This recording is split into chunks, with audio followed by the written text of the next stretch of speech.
예, 안녕하세요. 구미수 한의원 재강 원장입니다. 예, 앞에 영상에서는 설염 설통 관련해서 이제 안내를 드렸는데, 사실 이제 설염 설통보다는 더 많이 이제 찾아오시는 질환은 만성 재발성 구내염, 뭐 아프타성 구내염이라고 하죠. 이제 구내염 때문에 사실 더 많이 찾으시죠.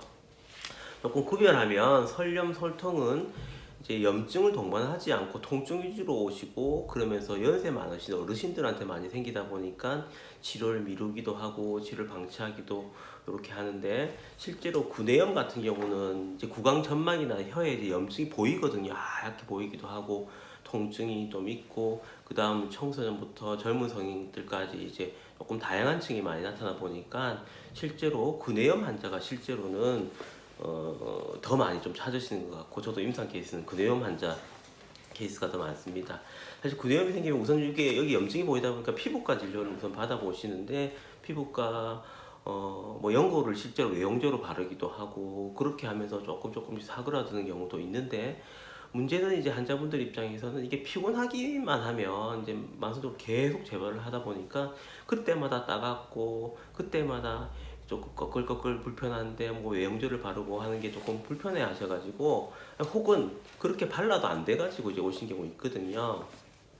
그래서 그런 경우 이제 한의원에 저도 이제 치료 케이스가 많은데요.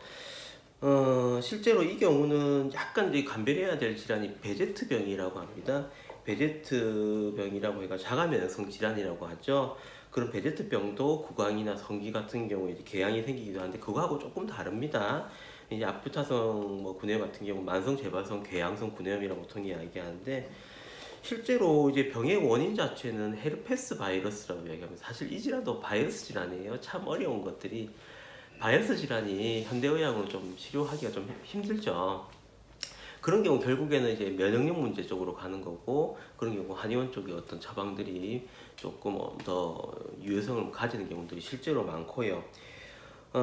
이 경우도 사실 아프다성 구내염, 뭐 재발성 구내염 때문에도 식사하시기 너무 힘들어 하신 경우도 많죠, 사실은. 그런데 이것도 어느 정도 이제 바이러스가 어떤 면역 문제 때문에 생기는 거고, 실제로 이제 한방에서는 그래서 항바이러스 쪽 질환들 같은 경우는 한방에서 좀 강점 질환들이 많습니다. 앞에 영상에서 한번 이제 그 바이러스 질환 중에서 물사마귀 관련해서 말씀드렸죠. 재발하는 물사마귀 같은 경우는 한의원 쪽에 처방을 하면서 재발 확률을 낮출 수 있다 말씀드리고, 이 질환도 마찬가지로 헤르페스 바이러스 질환이다 보니까 한방적으로 치료를 하고 있고요.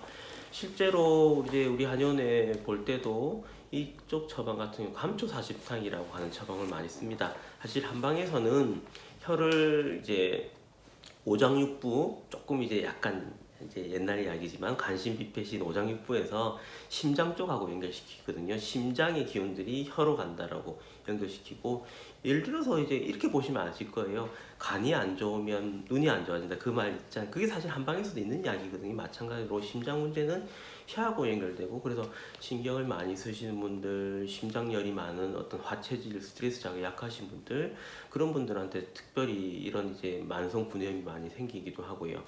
이제 제가 이제 처방을 쓸 때는 감초 산시탕이라고 해가지고, 처방에서 제일 큰 부분은 감초입니다. 감초랑 그 다음에 이제 바나, 황금, 포항이라든지 황련이라든지 조금씩 이제 함약 제제 중에서 염증을 수그러시키는 약을 쓰는 거고요.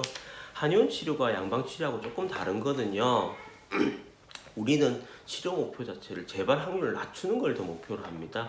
그러다 보니까 우선 이제 외용제를 이제 피부과 바르는 것보다는 재발 확률을 낮추는 걸 목표로 하는 거고요. 많은 환자분들이 다행히 이제 치료를 하면서 훨씬 옛날보다 피곤할 때 재발 확률이 덜한다, 그렇게 이제 말씀을 많이 하시죠. 이제 이런 바이러스 질환, 특이하게 이제 만성 재발성 구내염 같은 경우는 한의학적 치료가 충분히 조금 의미가 있습니다. 그래서 이런 경우 이제 근처 한의원 원장님들하고 상담하셔가지고 치료 계획을 세우시는 것도 좋을 것 같습니다. 예, 저는 구미수 한의원 재강 원장이었습니다.